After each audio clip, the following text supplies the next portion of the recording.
오늘 현장에 참여한 우리 새벽 기도자들, 예배자들과 또 온라인을 통해서 예배드린 모든 여러분들께 주님의 은총이 가득하게 임하기를 주의 이름으로 축원합니다.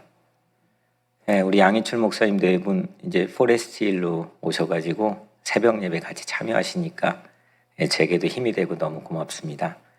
더 영육간에 강건하시길 바라고요. 또 우리 김영길 장로님 새벽마다 또 교회를 또 지키시는 팬데믹 상황에서 너무 감사하고 새로 이사하는 보금자리에서 주님의 축복이 가득하고 또 고국에 있는 두 자녀에게도 하나님이 함께 동행하시는 은혜가 있기를 주의 이름으로 축복합니다. 이성옥 권사님 새벽마다 변함없이 반주해 주시고 또 교회를 늘 불철주야 지키시고 또 두 자녀가 올해는 꼭 혼인을 하게 되기를 주의 이름으로 축복합니다. 우리 양전도사님 늘 마음속에 정말 늘 기도하고 또 사랑하는 동화경이 두 자녀에게도 주님의 은총이 가득하기를 바랍니다. 어떻게 다 자녀가 둘씩이네요. 우리 박소영 집사님에게도 새로 지금 준비하는 이사유에도 함께하고 또 두 자녀의 앞길을 주님께서 축복해 주시길 바랍니다. 또 목요일마다 또 주님 앞에 나와서 기도하는 우리 이주영 자매님에게도 올해는 귀한 믿음의 반려자를 또 만나고 또 어머니 완쾌되고 또 아버지도 건강하고 그런 기도의 응답이 있게 되기를 바랍니다. 또 오늘은 또 우리 차주범 성도님께서 함께 이렇게 새벽 예배에 참여했는데 감사합니다.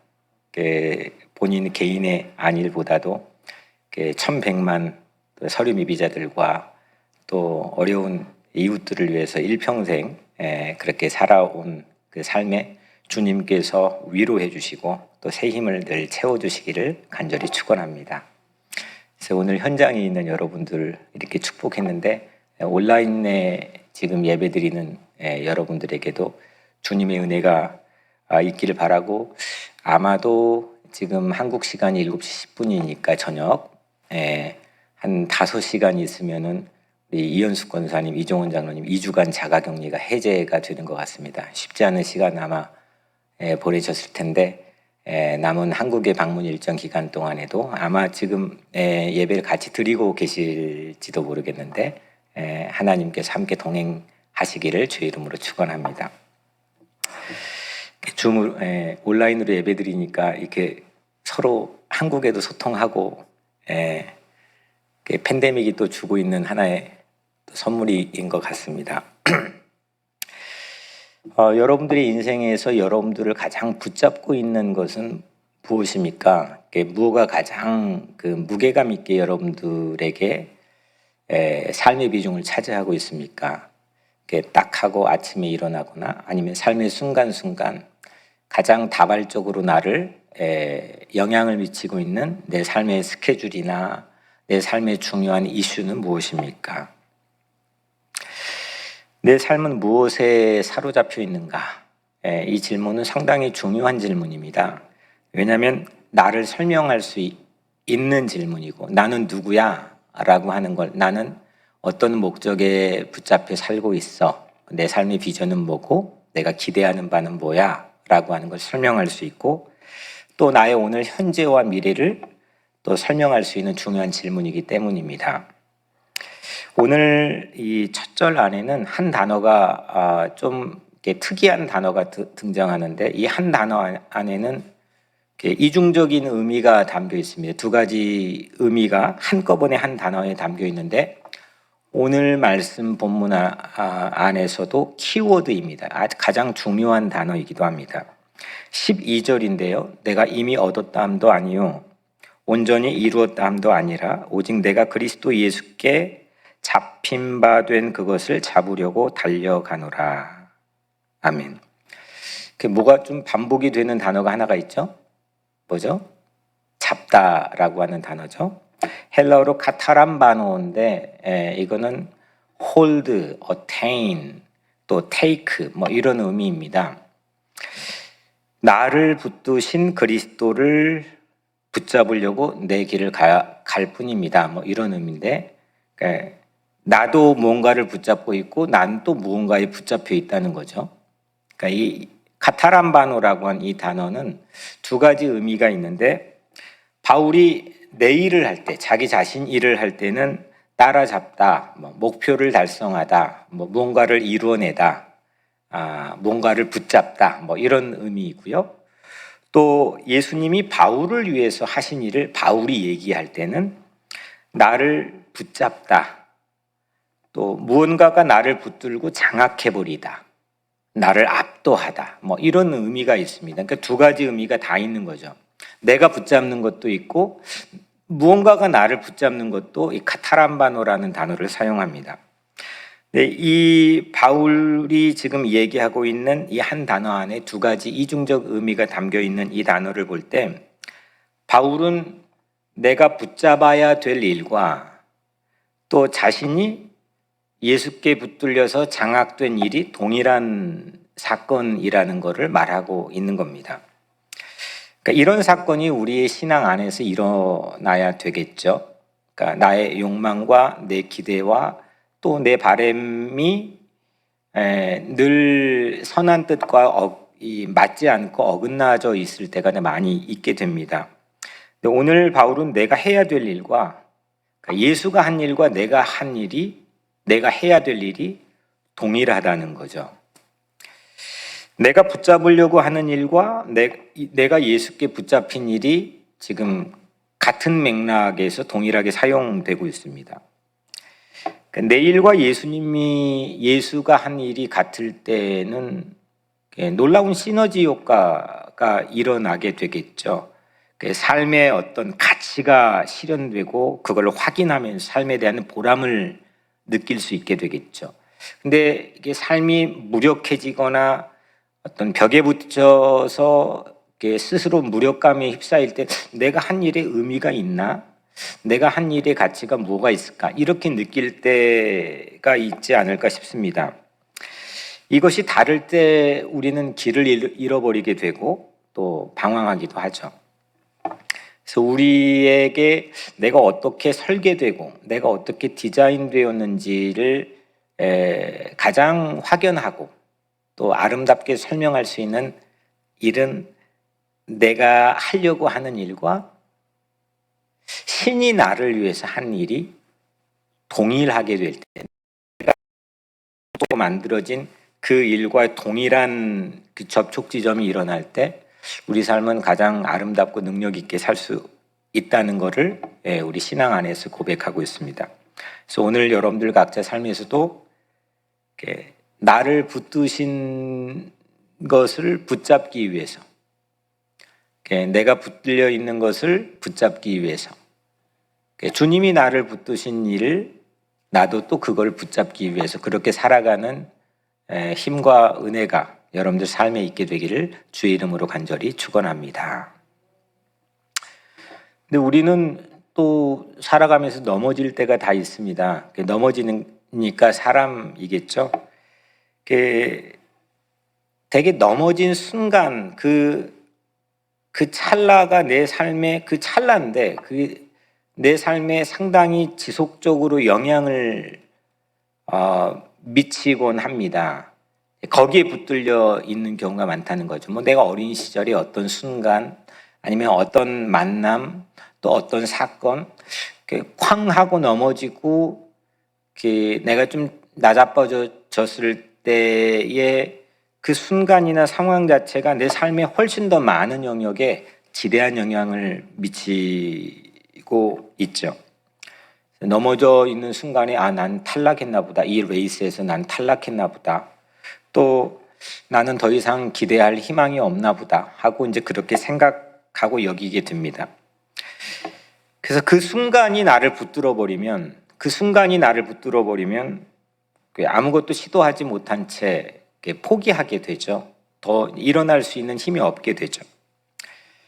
그래서 넘어졌을 때 그 순간에 넘어졌을 때 일어났던 그 순간에 사로잡혀서 앞으로 내 앞에 일어날지도 모르는 모든 희망을 잃어버리면 안 되겠죠. 오늘 바울은 이것과 정반대의 모습을 두 번째로 보여줍니다. 13절에 오직 한 일, 즉 뒤에 있는 것은 잊어버리고 앞에 있는 것을 잡으려고.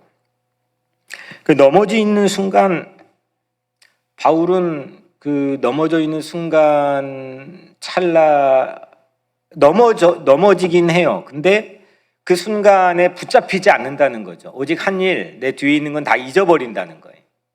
그 떨쳐버리고 다시 일어난다는 거죠. 심지어는 승승장구했던 잘 나가는 순간도 한 일, 다 뒤에 있는 건 잊어버린다는 겁니다. 그거에 내가 사로잡혀가지고 내 앞에 있는 길에 지장받지 않겠다는 겁니다. 오직 앞에 있는 걸 잡으려고 달려갈 뿐이라는 거죠. 이게 승리하는 비결이라고 저는 확신합니다. 이게 이기는 비결이죠. 내가 가지고 있는 과거의 전적, 얼마나 많이 졌느냐, 또 얼마나 많이 이겼느냐, 그거에 사로잡혀서 내 앞에 있는 길에 대해서 우리가 상당히 방해받을 때가 많이 있습니다. 위에서 제가 앞서 언급해드렸던 것처럼 그리스도에게 붙잡힌 것, 그러니까 내가 앞에 있는, 지금 바울이 앞에 있는 걸 잡으려고 달려가는 것은 그리스도에게 붙잡힌 것, 동시에 바울이 붙잡으려고 하는 것, 이 동일하다 그랬잖아요. 그거를 잡기 위해서 모든 한 일 뒤에 있는 건 잊어버린다는 거죠. 실패, 좌절, 낙심, 절망, 아무리 안 되는 상황이라고 사람들이 다 말해도 그거 다 잊어버리고 다시 일어날 수 있는 것, 그것이 종국에 승리하는 비결입니다. 사람들 다 넘어집니다. 안 넘어지는 사람 하나도 없죠. 넘어지지 않는 사람은 아무도 없습니다. 관건은 넘어진 후에 어떻게 일어날 수 있느냐, 이게 우리에게 가장 중요한 관건입니다. 앞에 있는 걸 잡으려고 내가 달리고 있는 경주를 어떻게 포기하지 않는 힘이 내 안에 내장되어 있느냐, 이게 우리에겐 중요하겠죠. 결국 앞에 있는 게 얼마나 명확하냐, 내가 바라보고 가는 이 앞에 있는 게 나에게 얼마나 분명하냐, 이게 내가 다시 일어날 수 있게 만드는 중요한 힘이 되는 겁니다. 바라볼 표대가 없을 때 우린 넘어져 버리고 일어나지 못합니다. 내가 무엇을 위해서 달려왔지? 이렇게 허망한 생각이 내 삶을 압도하게 되죠. 표대가 분명하면, 내가 앞에 달려가야 될 분명한 목표가 있게 되면 넘어졌을 때 다시 일어나는 힘이 우리에게 있게 되는 겁니다. 그러면 세 번째로 한 가지 목적에 이렇게 집중할 힘이 필요하다. 내가 과거에 붙잡혔던 것, 그리스도에게 붙잡혔던 게 내가 앞으로 할 일과 동일하다. 근데 우리는 또 넘어진다. 그거 어떻게 다시 일어날 거냐? 앞에 있는 게 나에게 얼마나 분명하게 있느냐. 세 번째로, 그러면 이렇게 넘어졌을 때 7전8기 다시 일어나서 그 목표를 향해 계속 전진할 수 있는 우리의 목표는, 우리의 표대는 뭐냐 이겁니다. 우리의 결승선은 뭐냐 이거죠. 14절에 보면 표대를 향하여 그리스도 예수 안에서 하나님이 위에서 부르신 부름의 상을 위하여 달려가노라. 바울이 고난 속에서 넘어질지라도 다시 일어나는 것, 결코 포기하지 않는 것, 그건 표대가 분명하기 때문입니다. 지금 바울은 모두가 이 막혀있는, 사방이 막혀있는 감옥에 있습니다. 로마 감옥에 갇혀 있습니다. 표대가 가장 아련하게 사라져버릴 수 있는 그런 상황이죠. 심신이 약해져 있는 상황입니다. 내가 이 축구해왔던 1차, 2차, 3차 선교여행을 그렇게 수만 마일을 달려왔던 그 삶의 노정 자체가 이게 뭐지? 뭐가 남는 거지? 난 뭘 위해 달려왔던 거야? 충분히 이렇게 이야기하고 생각해 볼 수 있는 그런 삶의 지점입니다. 막 시작하려고 하는, 아직 시작도 안 해본 막 마음의 기대와 원대하는 포부만 지금 담겨있는 그런 상황이 아닙니다. 최선을 다해 왔습니다. 그런데 로마 감옥에서조차도 바울은 지금 표대를 향하여 그리스도 예수 안에 하나님이 위해서 부르신 부름의 상을 위하여 달려간다. 나는 이 레이스를 결코 멈추지 않을 거다. 왜냐하면 나에겐 표대가 분명히 있기 때문이다. 이렇게 말하고 있습니다. 그 표대는 뭐냐? 하나님께서 준비하신 부름의 상이라는 거죠. 프라이즈. 하나님께서 내 결승선을 다 통과하면 나에게 마땅히 준비하고 계시는, 하나님께서 계획하고 하나님께서 마련하고 계시는 그 상을 나의 표대로 삼고 있기 때문입니다. 여기서 상은 보통 이제 크리스찬들이 내가 죽은 후에 장차 천국에 가서 받을 상으로 여깁니다.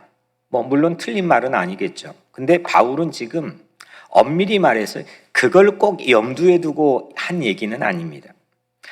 바울에게 상은 그것만을 의미하는 게 아니고, 오늘 읽진 않고 다음 본문에서 읽게 되겠지만 20절, 21절에서 바울이 언급한 것을 보게 되면 우리가 하늘로 가는 게 아니라 왕이신 주 하나님께서 하늘에서 땅으로 내려온다는 겁니다. 그걸 기다린다는 겁니다. 사도 요한이 요한계시록에서도 새 예루살렘이 하늘에서 내려온다고 표현합니다. 그냥 마냥 내가 죽고 난 다음에 이 땅의 삶에 대해서는 전혀 책임 없이 아무렇게 해서 그냥 살아도 죽고 나서 내 상 받으면 괜찮다라고 하는 그런 식의 무책임한 신앙을 지금 신앙의 선조들은 우리에게 준 게 아닙니다. 이 땅의 삶에서 책임 있게 레이스를 중지하지 않고 하나님 부르신 부름의 상을 향하여서, 내 표대를 향하여서 결코 이 레이스를 포기하지 않고 아무리 넘어져도, 아무리 감옥에 갇혀도 다시 일어날 수밖에 없다고 하는 굳은 신념과 믿음을 지금 우리에게 표현하고 있는 거죠. 우리는 막 편하고 또 우리에게 많은 것들이 갖춰져 있고, 그렇게 되면은